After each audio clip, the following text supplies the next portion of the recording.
Greetings.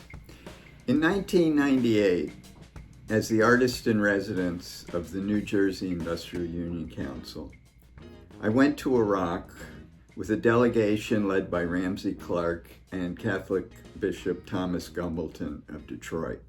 We were carrying badly needed medical supplies in defiance of the U.S. economic embargo. Because of U.S. travel restrictions, we were forced to land in Jordan and drive across the desert, making it an almost 3-day trip. We were able to help deliver millions of dollars worth of medical supplies, a symbolic effort, but one that saved the lives of thousands of children victimized by U.S. economic sanctions. We were also able to contribute a mural in solidarity with the workers of Iraq.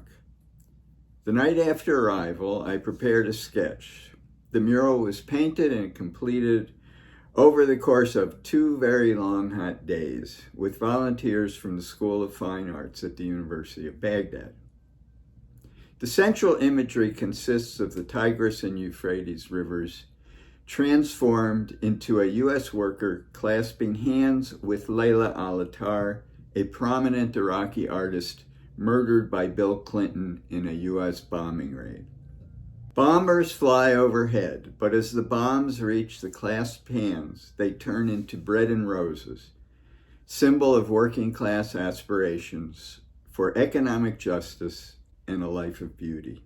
From the time I arrived to paint, we were constantly surrounded by crowds of onlookers, at times numbering into the hundreds. Students were anxious to discuss wide-ranging topics of art and politics. On my second day, we held a slideshow in a room packed with students and faculty, showing slides of mural projects with U.S. strikes, mural brigades to Nicaragua, cross-border organizing campaigns, and similar projects. Students were highly animated and interested in political developments in the U.S. at a time when the country was still secular. As the delegation was leaving the next morning, we stopped to attend a special ceremony where we presented the mural to the people of Iraq.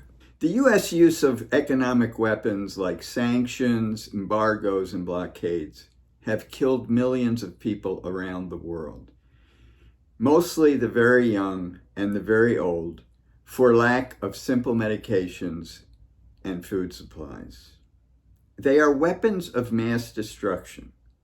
Sanctions do not harm the wealthy, only the poor.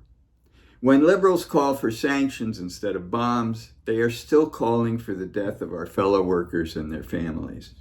I've witnessed the enormous human misery resulting from sanctions in places like Nicaragua and Iraq.